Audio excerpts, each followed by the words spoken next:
don't know how, but they seem to improve better. Those patients who I saw that slept too much, there were some patients that slept for 2 hours. It didn't help. But about 20 to 30 minutes, it helped. Okay? But of course, this is not mandatory. I'm not saying see your patient and then ask him to take a nap. Okay? It depends on the time of the day. If you're doing that in the morning or now in the middle afternoon, okay.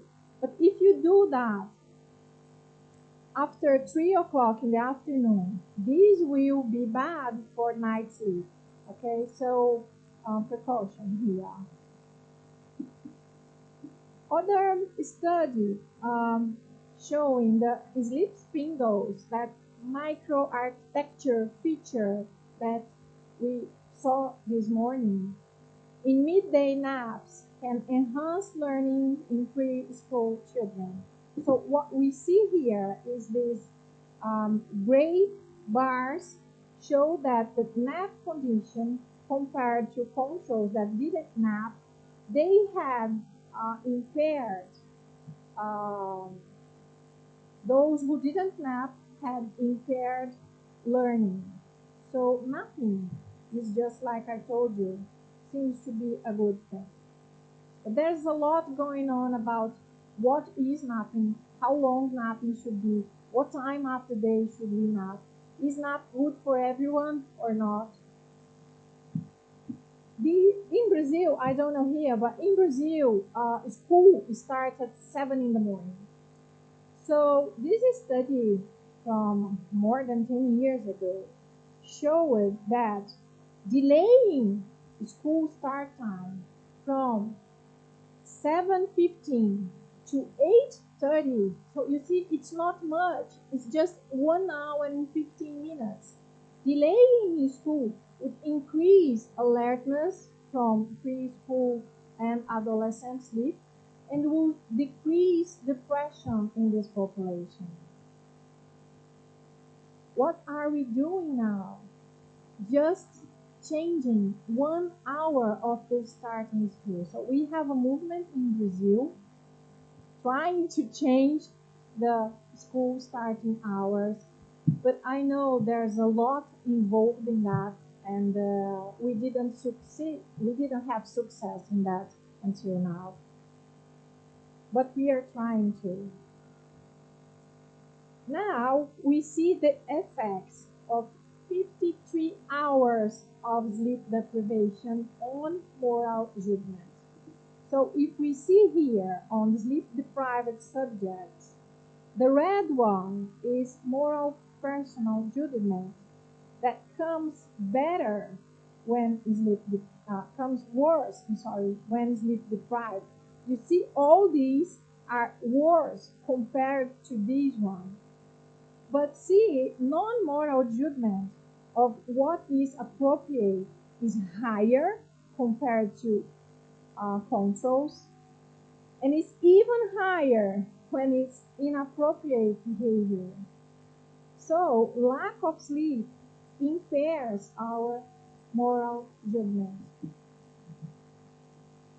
Here we see the PVT labs. Do you know what PVT means? It's psychovigilant motor test.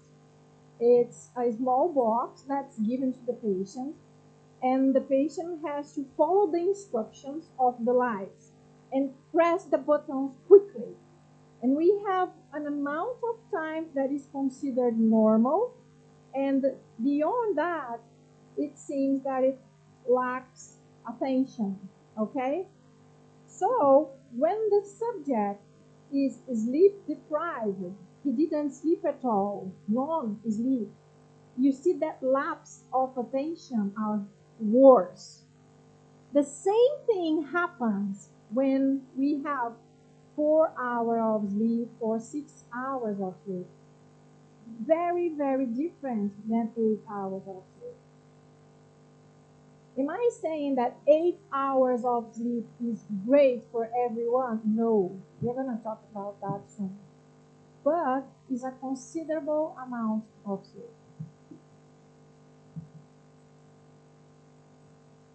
Here we see the relationship of lack of sleep and lack of attention. And here we see the other way around. Sometimes we attend patients with cognitive impairments. These will by itself lead to a lot of sleep disorders, such as circadian sleep disturbance, insomnia, sleep apnea, and restless leg syndrome that we all will also impair sleep. And these will come like a giant snowball that will increase every time. And when the patient gets to our office seeking for help, where do we start? Do we start by treating cognitive impairment? Do we start by treating the sleep disorder? Or do we start by treating both? I don't know. We don't know this answer. This is very beautiful here. Like this is something that we struggle on a daily basis when we are with the patients. So, what we know about sleep and motor learning. This is a fantastic paper that I encourage you all to read it. There are implications for physical rehabilitation after stroke. What we know about sleep architecture is that when we learn something during sleep, we increase the amount of REM sleep stage, we increase the amount of N2 sleep stage, we increase the amount of slow wave sleep. This is in the architecture of sleep. And in the microarchitecture, the small elements that are present within this, we have an increase of density of REM sleep stage and increase of sleep spindles that we talked about earlier. Also, we have an increased theta power of REM stage.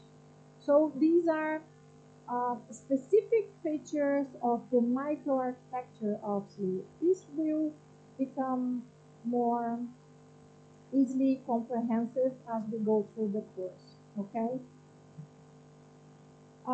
This morning, we also talked, Dr. Malik presented about the glymphatic system. Have you heard about this word, glymphatic system? That is the lymphatic system. You know the lymphatic system? Yeah, okay. The venous return? No, yeah, okay. The lymphatic system of the glia brain cells in the brain. So this was about the 2017 Nobel Prize that discovered that these glia cells in the brain has this function not only for structuring the brain itself, but to clean it. And what does it has to do with sleep? This cleaning only happens during sleep. So if I don't sleep, or if I have a sleep restriction or a sleep disorder, I will get this impaired. So a disrupted sleep and a circadian dysfunction will lead to increased deposition of amyloid B and tau. We can see here at this side that we have when we have a regular sleep and wake cycle, we have the clearance of these extracellular proteins by the ventricle. But when we are sleep deprived, what we see at this clearance is heavily diminished. It reduces a lot. And the amount of these, the black ones are amyloid beta aggregate, and the blue ones are the tau aggregate. when we see these, we see that there are a lot more here. And how I tell this to my patients, I tell them that they need proper sleep in quantity, quality, and perfect timing, the time of the day that they sleep. These three things matter the most. If they don't get it, they might have um, lots of trash in the brain. Okay, I tell them like that. That are not eliminated during sleep, and that might predispose them to some neurological diseases that are next slide. Yeah, alpha synchronopathies. Okay, like Parkinson disease, Alzheimer disease, multiple system atrophy, dementia with Lewy bodies. This is something that we know for sure. But this is not happening to me now if I don't sleep because I have to work, because I have to do lots of things.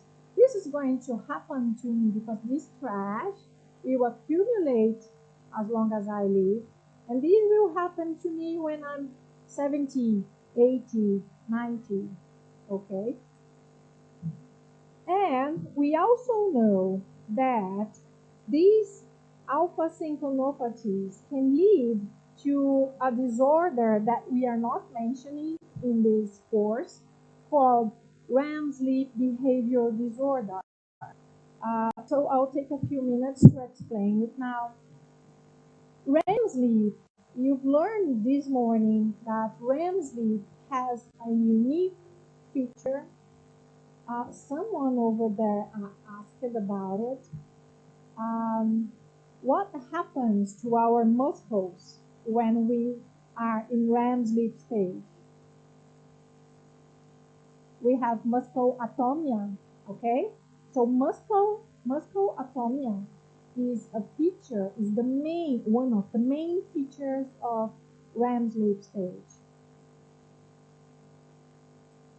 This disorder, REM sleep behavior disorder, is a disorder that when the patient enters into REM sleep, the muscles continue to work. Do we have any problems with that? We dream in almost all of our sleep stages, but mainly during REM sleep stage. Okay. Think about the weirdest dream that you had in your life. Don't tell anyone, keep it to yourself. And think about if you act that dream. This is REM sleep behavior disorder. Okay, completely serious disorder. It's rare, but it happens. About 20 years ago, when I was studying, I remember my teachers telling me this history that I'm going to tell you right now. There was a basketball player in the United States that one day, this is a very tragic history, he was sleeping and according to him, he had a dream that he was gaining a game, a basketball. He was winning a basketball game and he was doing the last throw of the ball in the net. But he went to his newborn son's bedroom and threw the baby against the wall. And the baby was killed. And a lot of investigation of the media was about what was going on over there. He was a nice guy, he never did anything, he has no disease, and so on. And he was in jail. And a few years ago, their lawyers discovered that he had REM sleep behavior disorder. So you see, it's something that finished the life of that man and the whole family because he acted his dreams. So in REM sleep behavior disorder, we do not lose the atonia. we our muscles are active, and this is the main problem. Okay, Chris, I understand that, but why can't we treat this disorder? Because very little is known about this, and we have no evidence how to treat it with non-pharmacological approach. So there is only pharmacological approach for that. Of course, having good sleep hygiene that you're going to see with Dr. Julia tomorrow, and having great. Again, I will tell you all the time because I need you to know this. Having good amount of sleep, good quality of sleep, and perfect timing of sleep is essential. This, I'm going backward, just prepare this slide for you, but just talking again about the lymphatic system, what factors are associated with them? We have sleep as a positive factor. So I tell my patients that when we sleep is the time that the maid comes and cleans everything, so we are shining in the morning, okay? And they understand that because we also have to develop a language that is very accessible to the patient. Otherwise, they won't understand.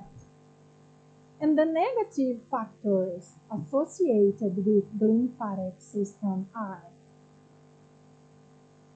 both kinds of stroke, traumatic brain injury, Alzheimer's disease and Parkinson's disease, aging and obesity. All of them we cannot prevent except obesity that we can. I don't know here, but in Brazil, people are getting fat each year more. So it's something very harmful and has everything to do with sleep too. Okay, done with that. Good ideas. Okay, you have now good support to talk to the patients. Okay. We know that any kind of sleep disturbance can lead to a loss of the immune system, just like Dr. Julia said earlier. But how does that happen? So we have many evidence coming from these and from the group of Terry Lange. You see, this is not new, this is very old. And what we have is that insufficient sleep can lead to a decrease of 97%. Again, 97% of the response to vaccination. This is too much. And we know that the sleep is an essential function in the immune process. The decrease in sleep duration and the increase of sleep disorders, it, I forgot the word, increases the susceptibility to pathogens such as viruses and bacteria. And we know that poor sleep is associated to low responsiveness to vaccination. You all now know that for me in Brazil is breakfast time now. So my brain is just waking up. So that's why I'm slowly here, okay? I'm suffering the jet lag thing that we are going to talk about later. So sometimes I will forget the words, but it's because I'm not having proper sleep, okay? And we know also that sleep influences immune cell formation. So if you are going to vaccinate yourself for anything, first you need to have proper sleep. Otherwise, it won't function, okay? We can see here in this hepatitis A type A antibody in these, and here are the days. And we see that the white dots here are the sleep group, and the black dots is the wake group. So within 28 days after vaccination, we see that there is a significant change, and those ones that slept are immune. The other ones are a little bit immune, not so much. Okay, this is very clear in this picture here. So I think sleep is a biological need, and adequate sleep duration and quality help maintain immune health. We should educate our patients to attain sufficient sleep before and after receiving a vaccination. The adequate sleep duration can improve infection outcomes and is associated with reduced infection disease risk. And this regulation that can happen because of lack of disease or sleep can induce cardiovascular, metabolic, autoimmune, and neurodegenerative disease.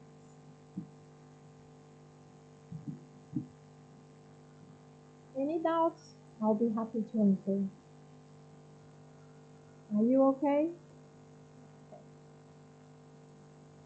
Just speak slowly and loudly so I can understand.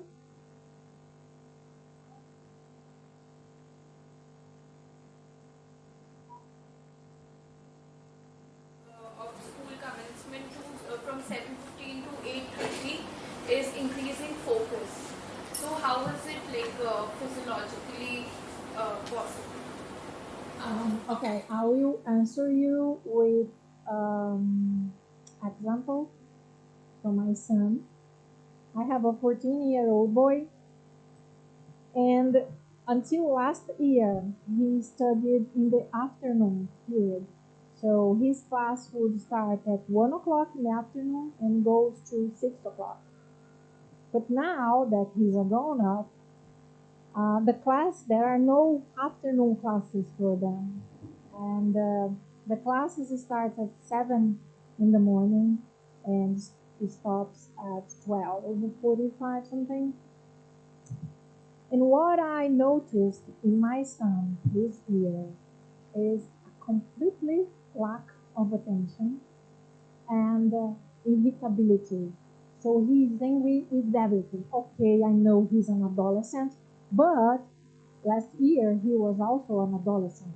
Something changed. And what changed? Sleep changed for him. It changed the amount of sleep. It changed in the morning. Let me see how I'm going to say. Uh, During sleep architecture, during the first, let's think about sleep as 8 hours, just for an example. During the first 4 hours of sleep, we have mainly N2 sleep stage and N3 sleep stage.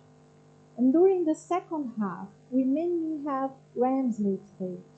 So if you wake up at 4 or 5 in the morning, you will feel that drowsiness to get back to sleep soon. This is a very good sleep in early morning. This is because we are in REM sleep stage. So one of the possible explanations is that they could get a little bit more of REM sleep states that is related to attention, cognition, and learning. Okay? And you're welcome.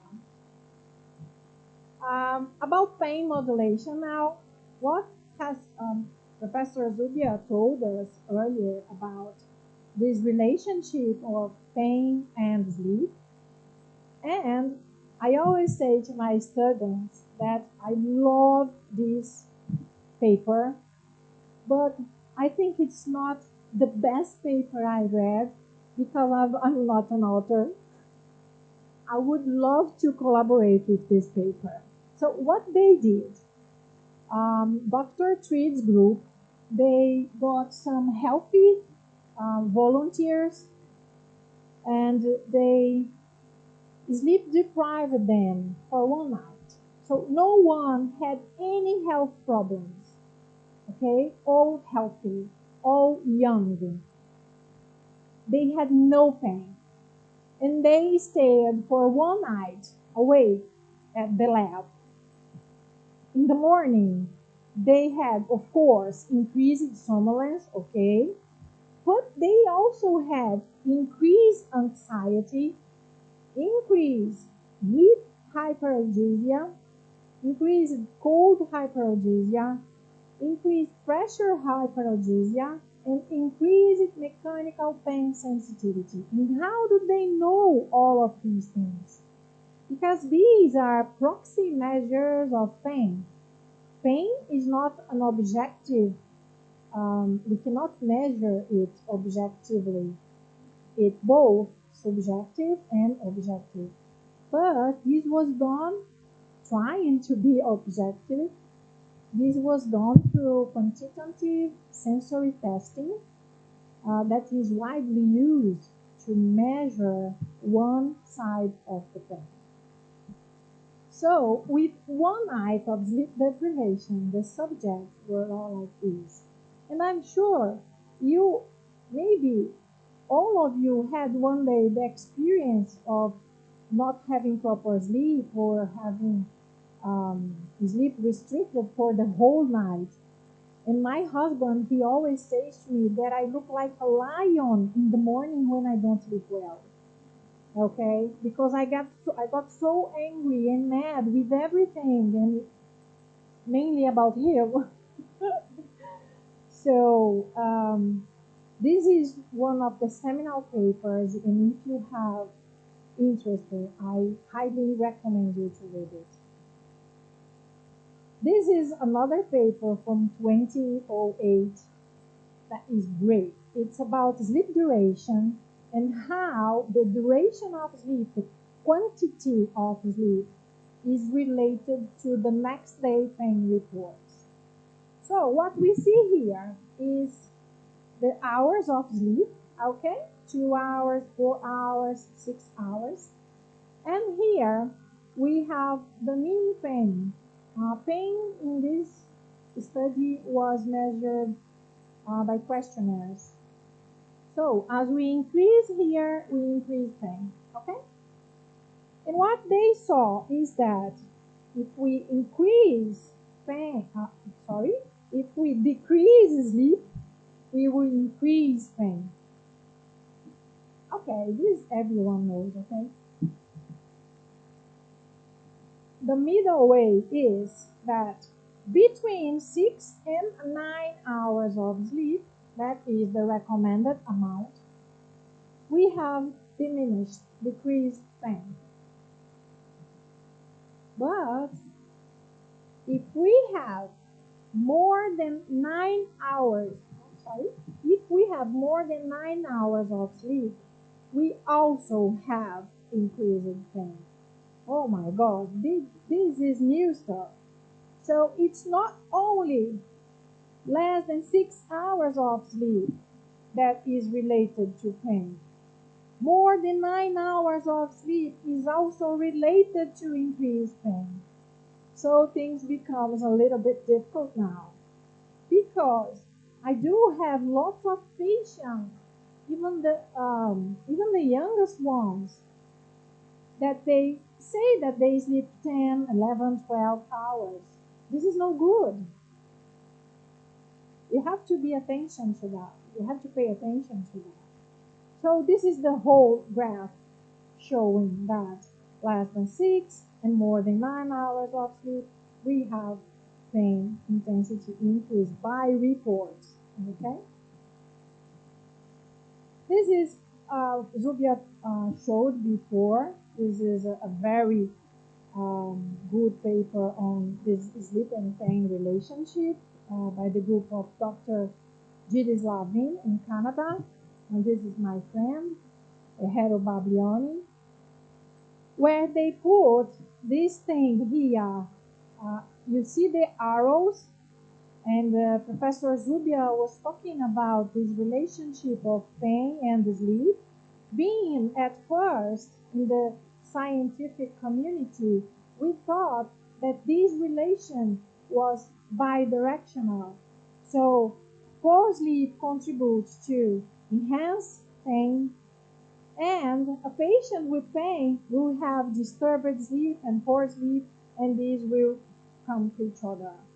But what we know now that is greatly represented here by these arrows, you see that arrow of sleep going to pain is larger, bigger, darker than this one. It's just like if you think about a road and you have at this side you have British thing because the driver is on the other side. So if you think that the cars are coming in the same road, we have a car going this way and the car coming this way. This is a bi-directional thing. One comes and one goes. Okay? But the relationship about sleep and pain is not bi-directional. Even some authors mention that this is unidirectional. But it's not only that pain contributes to sleep disturbances, but the sleep disturbances contribute more to pain disturbances. Okay? So this arrow here represents a lot, and this is kind of new stuff in research area that we've seen for the last 4 or 5 years. And I'm not going through this slide because Professor Zubia already did, but we have impairment in endogenous pain modulation, increased inflammation. We have mood states and affected endogenous substances are changed, so they are not well balanced. And we also have some proposals saying that we might have some common brain anatomical areas that are areas that in our brain are related both to sleep and to pain. So this might be a plausible explanation too. And also the cyclic alternating pattern, that is a disorder that we can see in the polysomnographic exam. That is a pattern of 5 seconds going on through and through and through, and is related to arousability. So instead of being in a quiet state, sleeping, this disorder manages to sleep but to wake every time. So kind of confusing thing this. And how does sleep differ among patients with common musculoskeletal pain disorders? So this is from the group of Professor Lazabine from Canada that I just mentioned to you. We have decreased sleep duration, decreased sleep efficiency. Does anyone know what sleep efficiency means? No one?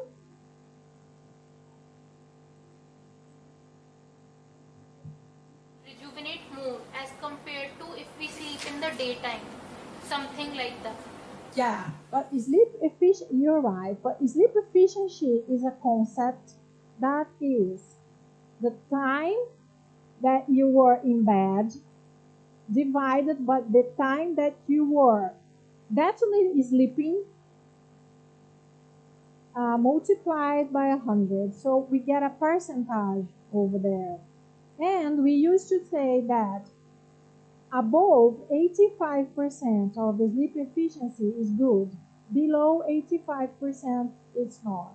This is a metric that comes in the polysomnographic report. Okay? Okay, I don't trust this metric very much, but we can talk about that later. We also have in musculoskeletal pain disorders patients an increase in sleep latency. So the patient takes longer to sleep. And these could be related to insomnia disorder. We also have sleep instability because we have lots of microarousals.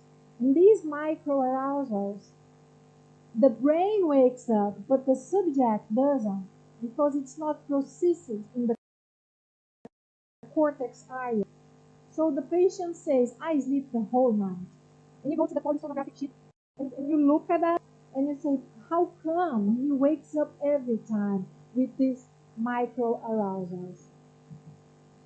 We have more transitions from slow wave sleep to the lighter sleep stage that is non-REM, that may be a marker of awakenings. We also have a reduced amount of sleep spindles. This is the sleep spindle that Professor Malik showed us before. This is a burst, and this is related to sleep maintenance.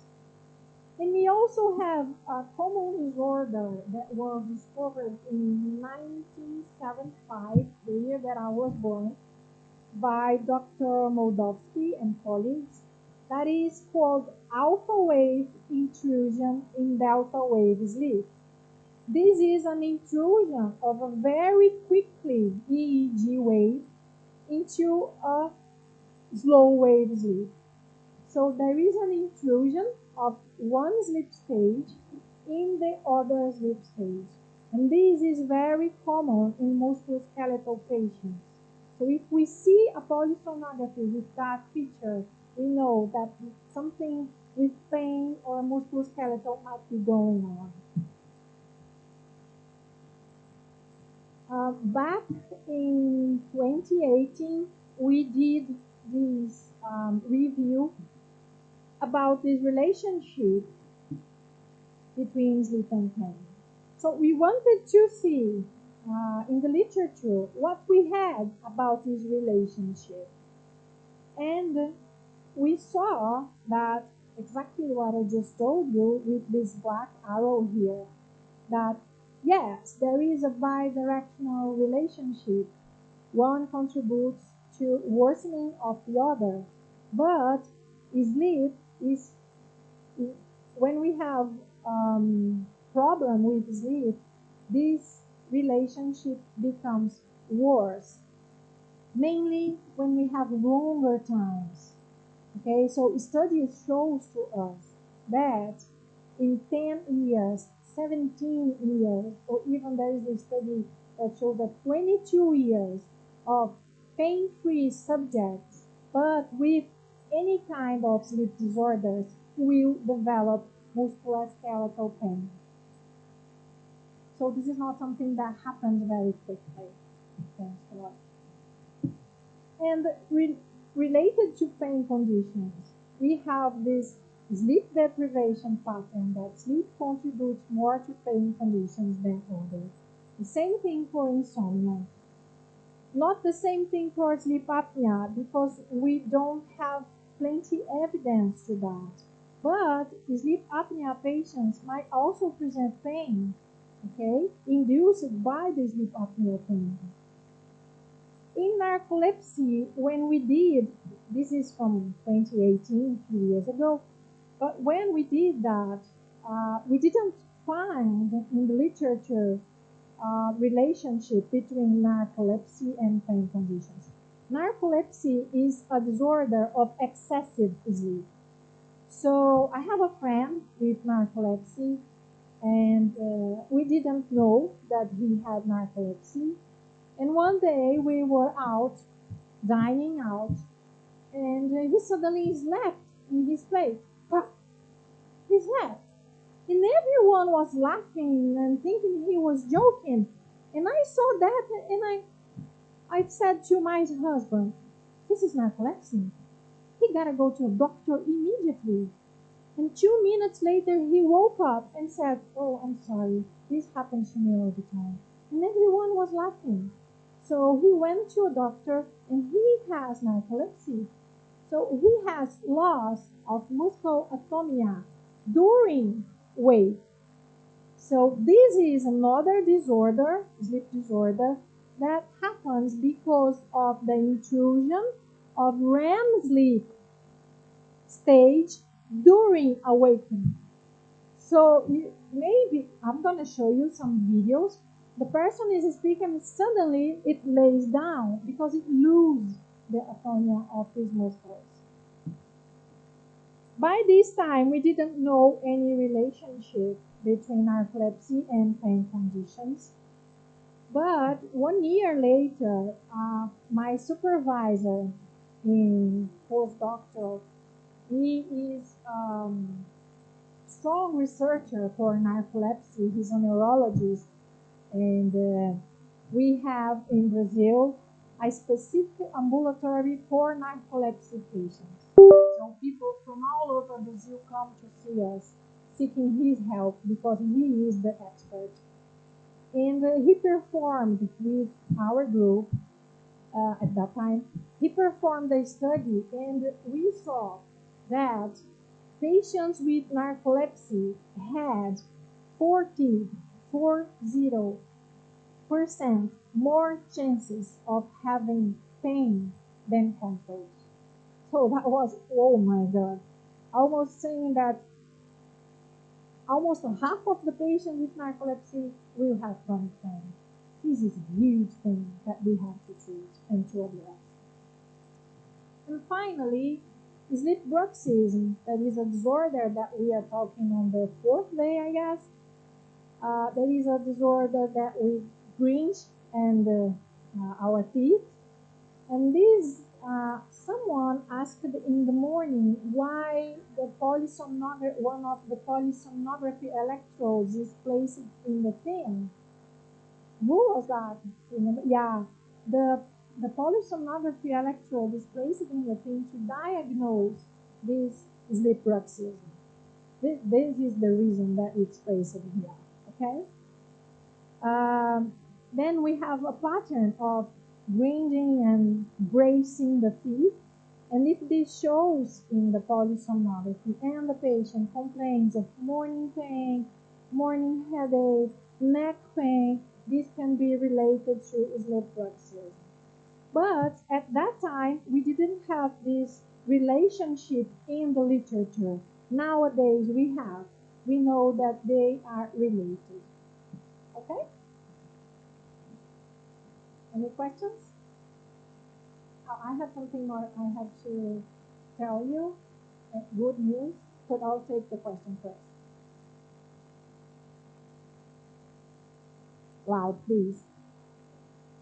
Now, like what can be the physiological reason that more than 9 hours of sleep results in again the increased pain? What is the physiological reason that lack of sleep? More than 9 hours of sleep will decrease pain. Will increase pain. You see, just like that. So, I don't know exactly how to explain that, but if you think that maybe more than 9 hours of sleep is more than we can afford, in terms of maybe you are not sleeping 9 hours, but you are in bed for 9 hours, for more than, yeah, you are in bed for most of the time. And this could be, in a way, related to anxiety or depression that will change hormones in our brain that could make dysfunction of these hormones and neurotransmitters. Is that better? So this was new thing that we didn't know how to approach. In my PhD, we saw in postmenopausal women that women who slept for more than 9 hours, they had increased pain in muscles. Okay?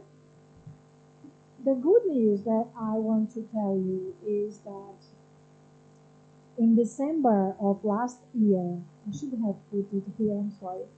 in December of last year, it was published a paper, an editorial in Sleep Journal, that is one of the famous and the biggest journals in sleep research. I'm sure you all know Sleep Journal. If you don't, please look at it. It's very trustable. But there was a paper published called "Is Sleep the New Treatment for Pain?" Okay, so this paper is in the material that I grouped for you. Okay, now talking about tissue healing. What sleep has to do with tissue healing? In our group, and this was done when I was a trainee, so I participated with these. I was there, but as a trainee, my name wasn't there. Um, Things that all of us go through when we start, that's okay. And I love this research. What they did, they studied in animals and they deprived animals to see what kind of hormonal change and what happens to the muscle fibers. So they evaluated the anterior tibial morphology in rats deprived of REM sleep stage. And how did we do that? Paradoxical is animal studies and animal sleep has different nomenclature than human sleep. So paradoxical sleep is REM sleep stage, okay? So these animals were deprived from REM sleep stage. And how we did that? We had a platform with some blocks, and the animals were put into the block, and we had water. What is one of the main features of REM sleep?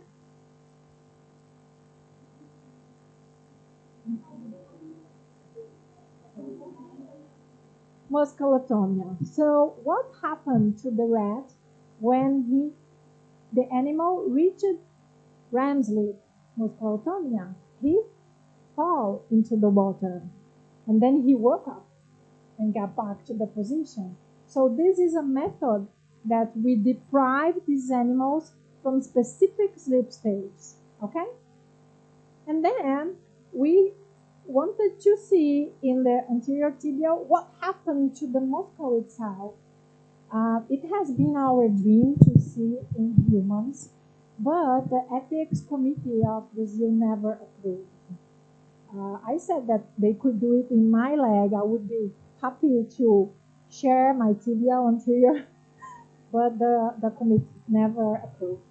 So what they saw that sleep deprivation led these animals to a decrease of muscle weight, a decrease of the transverse muscle area, less fibers, a decrease in this hormone that is very important for our muscles, and an increase in corticosterone that is similar to cortisol hormone. Okay, so I think this is very, very important. The other study that I like the most is this one about not sleep quantity nor sleep quality, but about environmental disruption that predisposed mice to osteoarthritis. So these mice had nothing, but they were exposed to turning shifts and they developed osteoarthritis. So these studies, they show us the mechanisms of what we previously said. In this study, they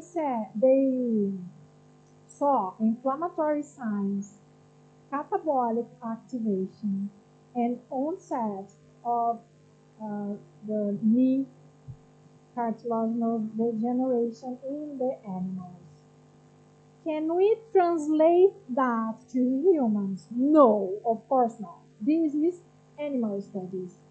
But we can think about mechanisms that might happen in humans. Okay, to know if this happens in humans, what should we do? Test in humans.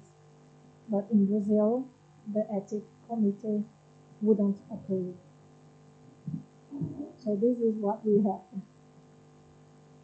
Okay, about tired. Tired?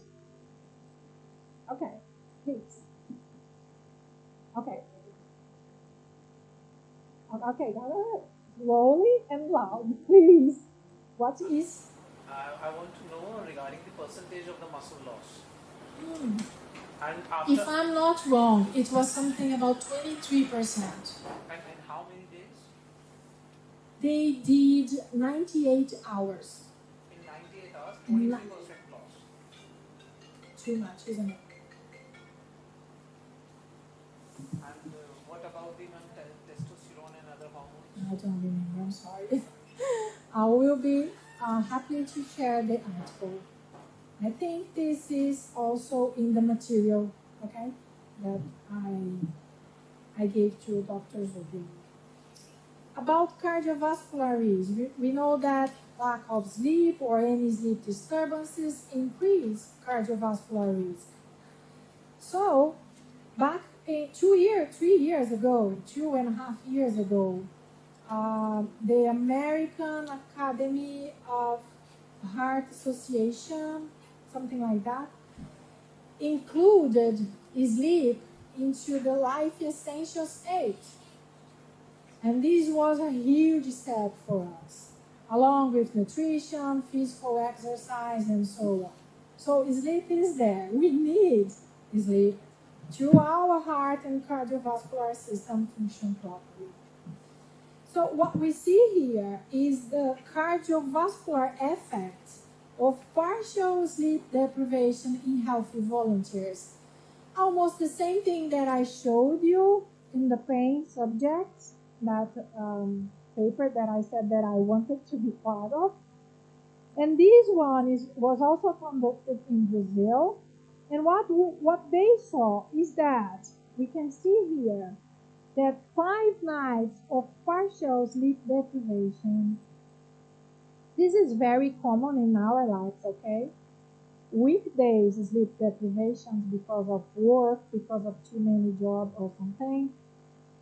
But this is sufficient to cause significant increase in sympathetic activity and venous endothelial dysfunction. And this is something we all do on a daily basis.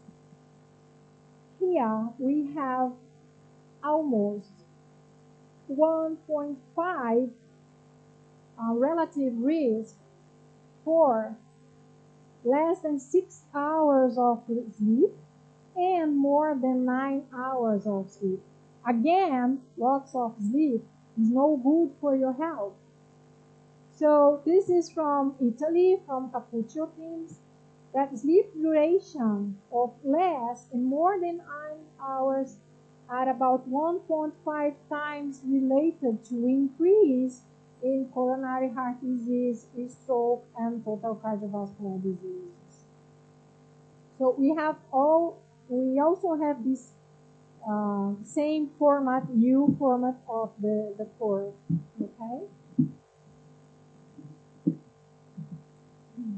About metabolic change, well, it's easier to think about metabolic change as we've seen the cardiovascular enhance. But here, what we have this black line here is the sleep time, and a normal curve of cortisol levels is that it goes down in the night and it peaks in the morning when we wake up. So my cortisol has a dysfunction right now. I don't even know how is my cortisol now. So this is why I cannot sleep during the night, and I want to sleep badly during the day.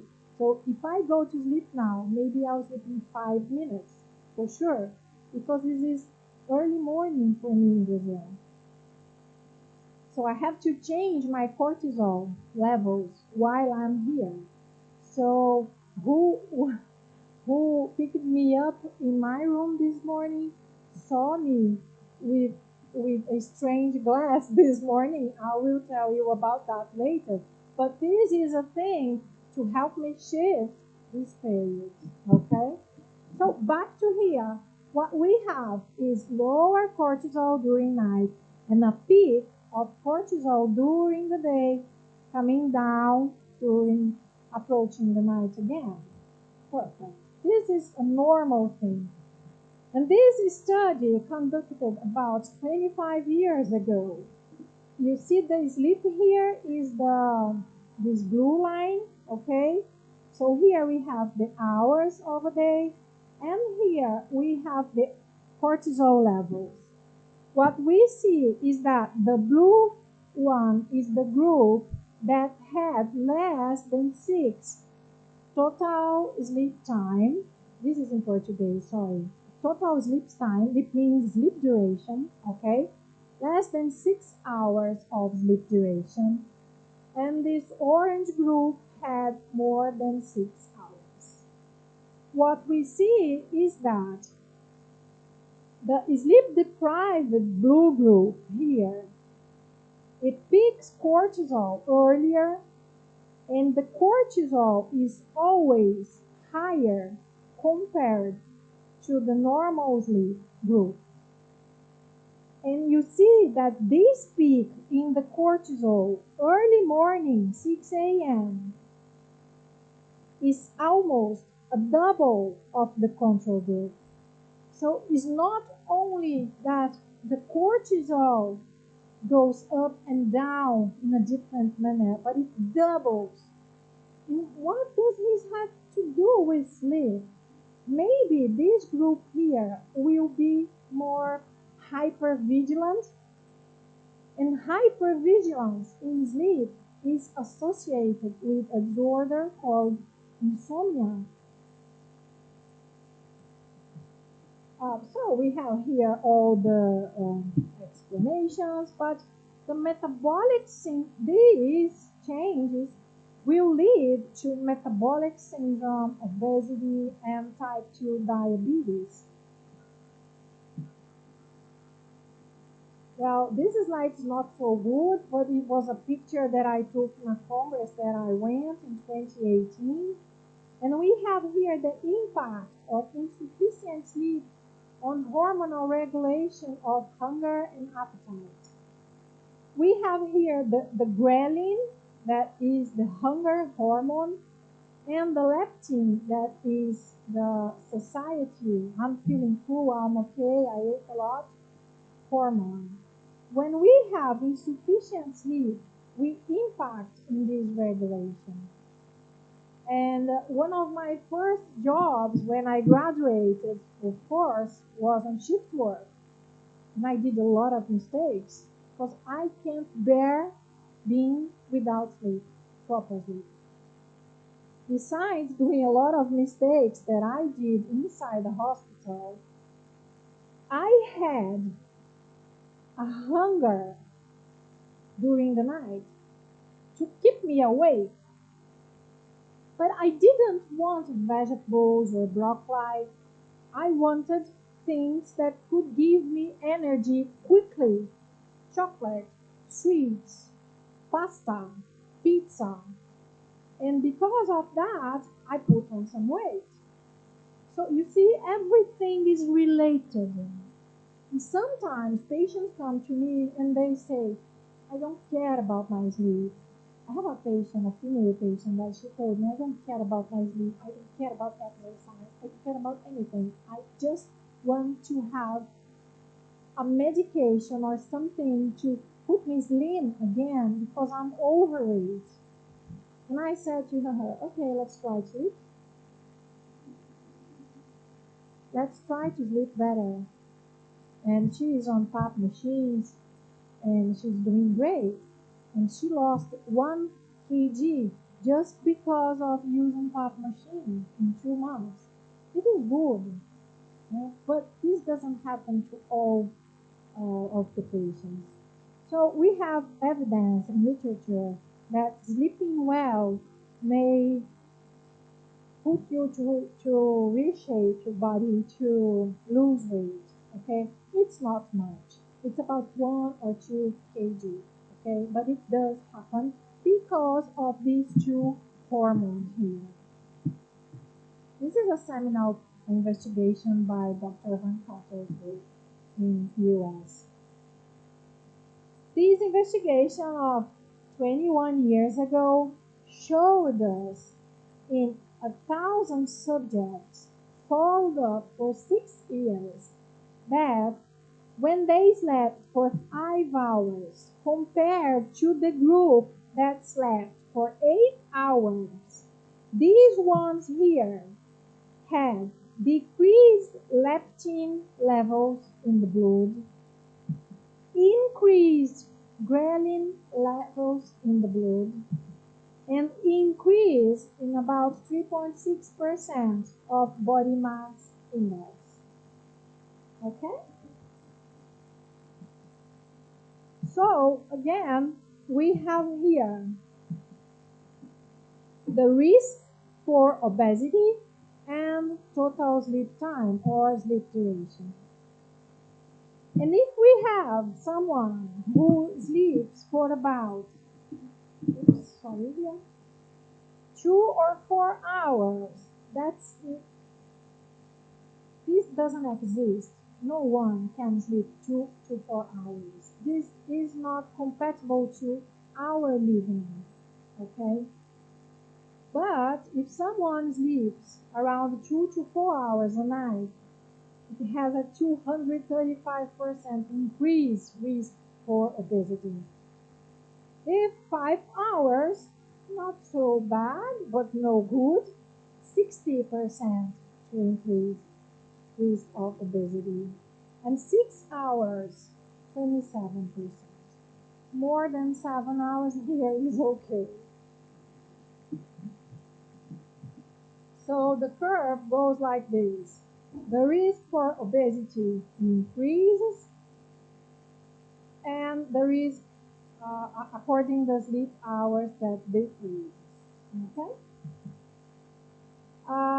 We had a meta-analysis. The last one on this theme is from 10 years ago, showing that short sleep duration, and short sleep duration means less than 6 hours, is related to obesity incidence, and those who sleep less than 6 hours have 45% chance of developing obesity.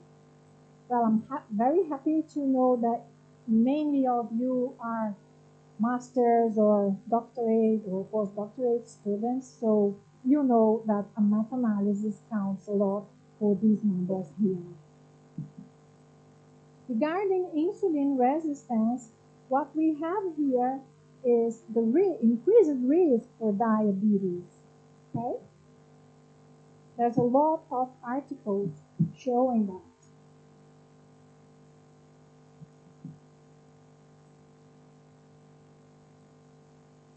And 10 years ago, I had the chance to be a student, just like you, in an international chronobiology school that happened in Sao Paulo.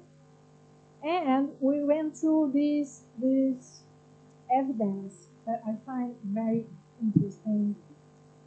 You see here, what we have is each color, pink, green, is one subject, okay?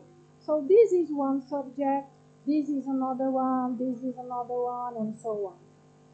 Here we have the time of the day, and each one of these dots is the time of the day that this pink subject eats something.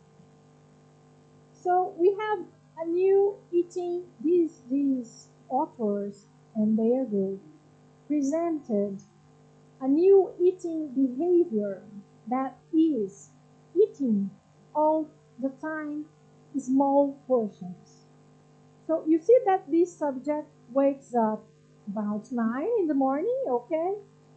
And have breakfast maybe here at 9 in the morning, then have lunch here, then have dinner here. But it eats all the time. You see this one here? It wakes up later and goes to bed around 2 in the morning. This is night owl, and maybe this one here, or I don't know if I have any um, early bird here. But what we see here in this subject is that they eat throughout the whole day. And this is something, if you think about these two hormones that we just talked about, and if you think about, again, quantity of sleep, quality of sleep, and here we are talking about the time of the day that you eat. Eating is just like physical exercise and just like sleeping for the circadian rhythm. So if you eat a lot during, not a lot, but many times during the day, you input for your clocks, your peripheral clocks, are that you are awake every time. So this disturbs the sleep, leading to a circadian rhythm disorder. Okay, this was huge when it came out 10 years ago. So if you have, we are talking about having a routine to sleep, but we also need a routine to eat because both things are related, and also to exercise. I'm going to talk about that later. And if we see here, lots of people eating after 8 o'clock in the night. So how come you can get to sleep if your body is processing all those foods? Poor guy, this green one here. So when we eat can be as important as what we eat. So when is very important. Well, coming to an end, we are going to talk about now the relationship of sleep and sexual function. My PhD supervisor, Dr. Anderson, she studies sexual function a lot, both in animals and in humans. So what we have here, you see this thing here is called a sleep hypnogram. We are going to go through this specifically and in a very didactic manner tomorrow so you understand that. But what we have here is we have stage 1, that is the light sleep, then goes to stage 2, we call stage 2 maintenance sleep. And here, as this graph is very old, as Dr. Malik told us this morning, we have divided stage 3 and stage 4, but this doesn't exist anymore. So both are combined into stage 3 nowadays. So let's think that this one here is stage 3, okay? So the subject has stage 3 sleep here and then goes to REM sleep stage. And then back to this. And this cycle repeats from 4 to 6 nights, 6 times during one night. And this repetition of this cycle of REM and non-REM sleep is called sleep architecture. How do I explain that to my patients? I always have these things. I explain to them like, my husband is an architect. So I say to my patients that sleep architecture is the same thing like you are building a wall. You need proper amounts of sand, of all those things that you need to build a wall, okay? With the sleep is the same thing. If something is not proper, it's not going to function. So we need to go through all these stages of sleep. And for that, we need time to do that.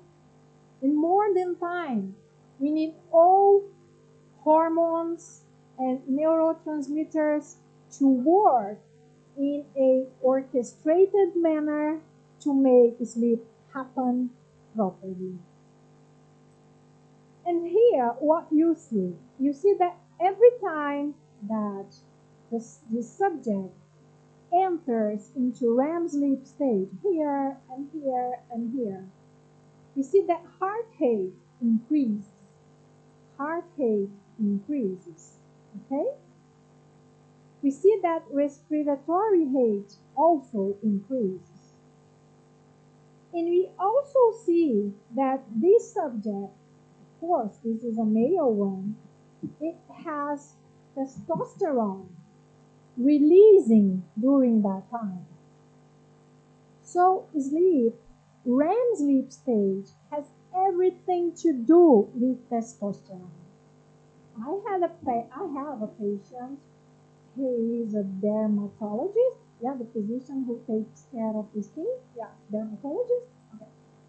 He's a dermatologist, and he was sent to me by his physician because of sleep apnea. And at the first appointment, he told me that what bothers him the most is that he was out of sexual desire and his testosterone was really, really low. And he had tried a lot of things. But his doctor said that maybe if he could fix the sleep apnea, he would sleep better, and then his testosterone would increase.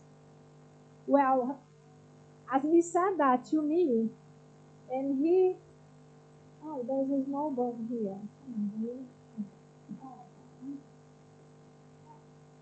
Here we go. I love him. And I forgot where I was. The patient, yeah.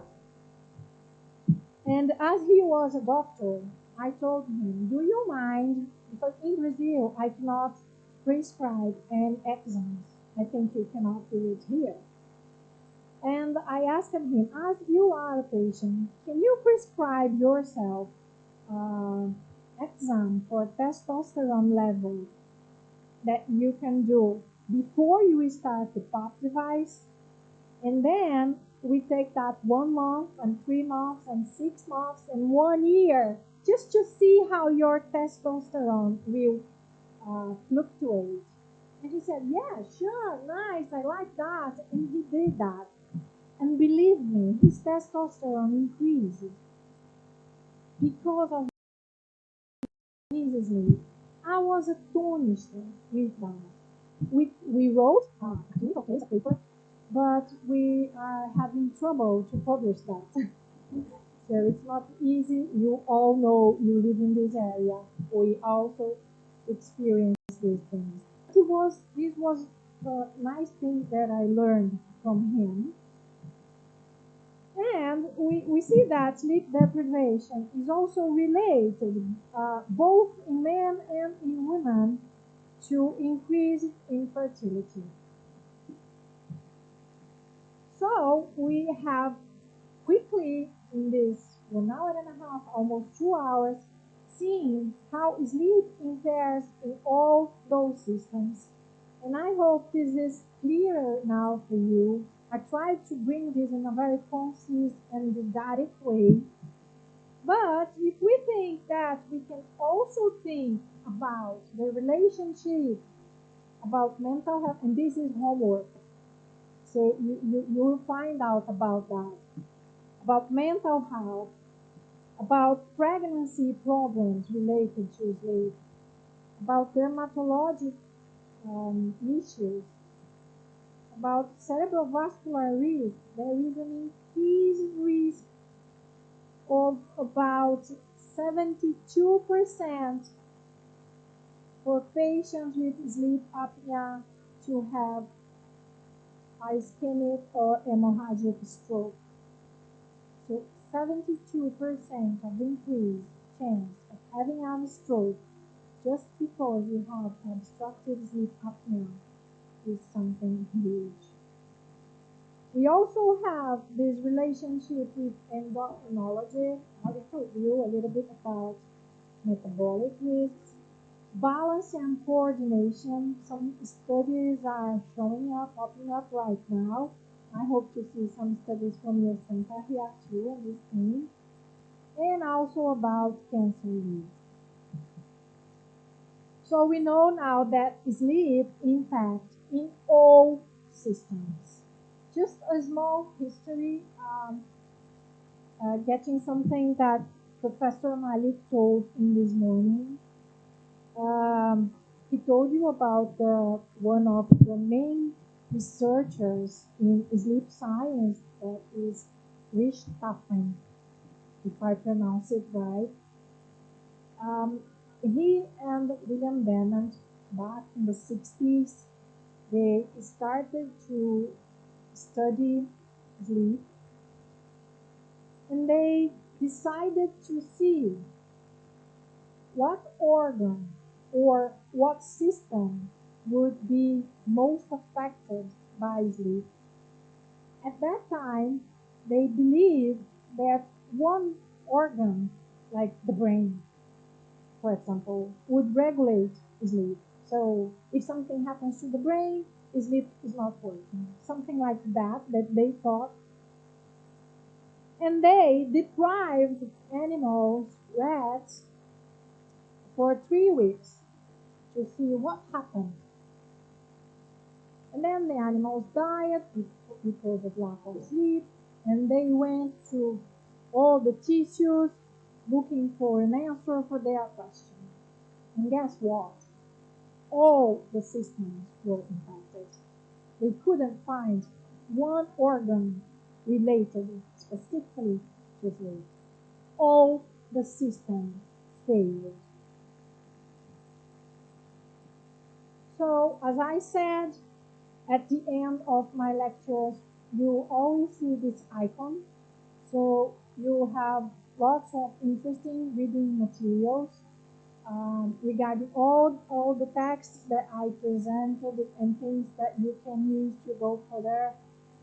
At the end of the course, I'm sure you will have like 1 year of study materials, okay? Thank you very much. I'm here. I'm here if you need anything, and I'm open to questions.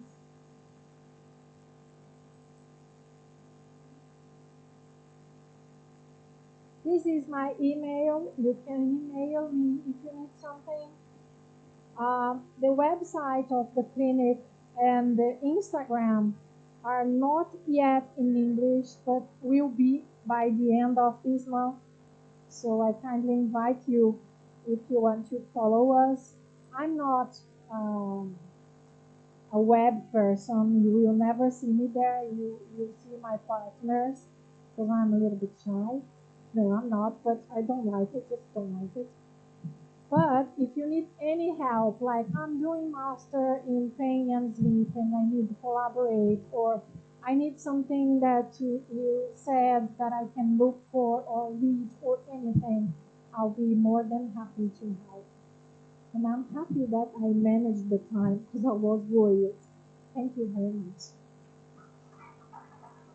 Oh, you're gonna see me a lot for the next days, okay? Any questions? Okay then.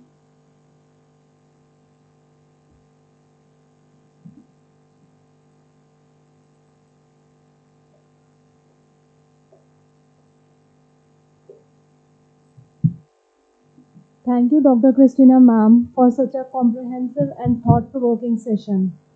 The way you connected sleep with so many systems was truly enlightening. We are grateful to learn from your global experience and expertise. Thank you so much, ma'am. That concludes today's insightful sessions. Thank you all for your active participation, thoughtful presence, and curiosity, qualities that make academic learning truly meaningful. We hope these discussions spark new ways of thinking about sleep and its place in physiotherapy practice. We look forward to seeing you all again tomorrow at 9:30 a.m. as we continue our journey into the fascinating world of sleep and rehabilitation. Thank you.